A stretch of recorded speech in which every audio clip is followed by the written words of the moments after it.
No one is happier, no one is prouder to put this birth certificate matter to rest than the Donald. And that's because he can finally get back to focusing on the issues that matter.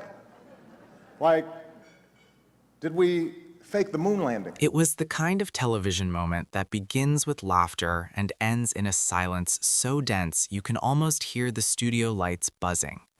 The stage looked ordinary, a late-night set designed for celebrity promotions and easy jokes.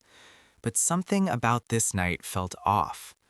In this dramatized account, Barack Obama sat in the guest chair with the steady confidence of someone who had nothing to prove. He wasn't there to sell a book or push a project. He was there to crack a myth wide open. For weeks, Donald Trump had been ridiculing Harvard graduates and so-called elite intellects as if they were a joke. He brushed off degrees as meaningless paper, boasted about being the smartest person in every room, and dared anyone to check the facts.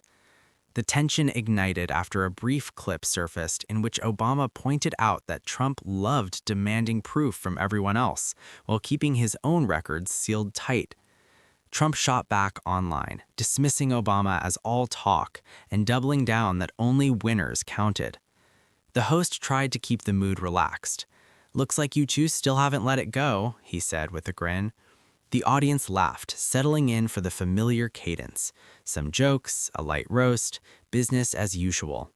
Celebrity apprentice, you, Mr. Trump, recognized that the real problem was a lack of leadership. You fired Gary Busey. And these are the kind of decisions that would keep me up at night. But Obama wasn't there to swap punchlines. He came with something far colder: structure. He opened with a story that sounded amusing at first, until the pattern underneath became clear. Trump, Obama explained, treats association as ownership. He puts his name next to a person or a place, then acts as if that closeness alone proves greatness. He's always selling a narrative, Obama said, not with anger, but with precision.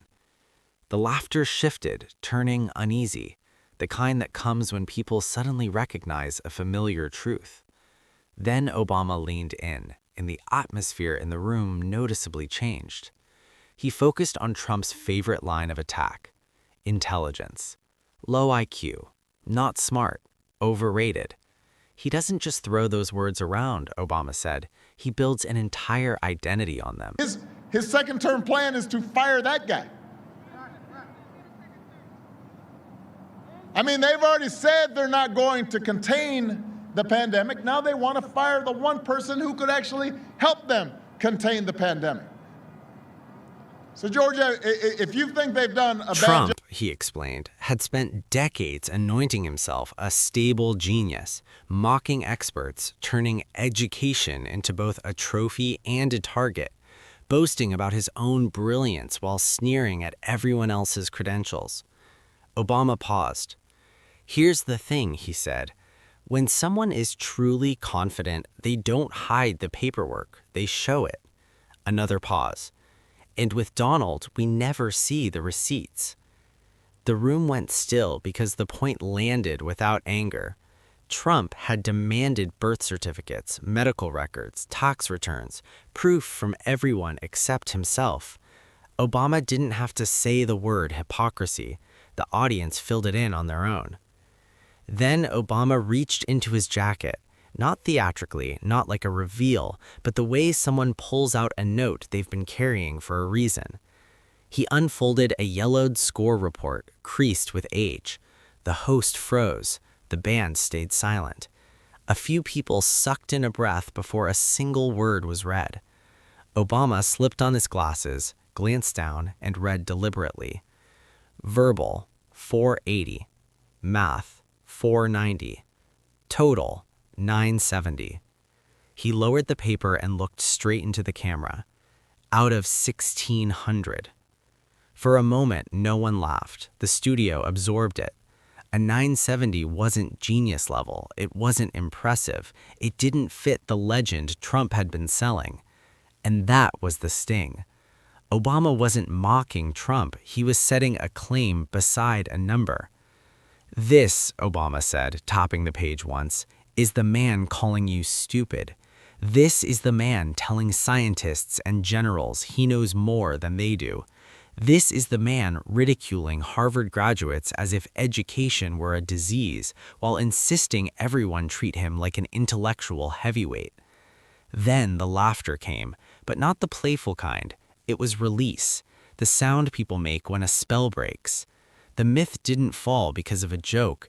It fell because the mouth was placed next to the story, and the story couldn't survive. Obama didn't gloat, he zoomed out. If you don't trust a document, he said, trust behavior.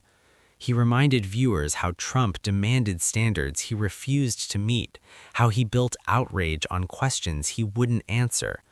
That's what they're protecting, Obama said. Not privacy, not dignity, the story. The host tried to lighten the moment, but the room stayed locked in. Obama folded the paper and slipped it back into his pocket, as if the point no longer needed reinforcement. As the show went to commercial, the studio remained unusually quiet. Trump could tweet later if he wanted, but the audience had seen the space between the myth and the math. And once you see that space, you don't unsee it. Not tonight. Not ever again.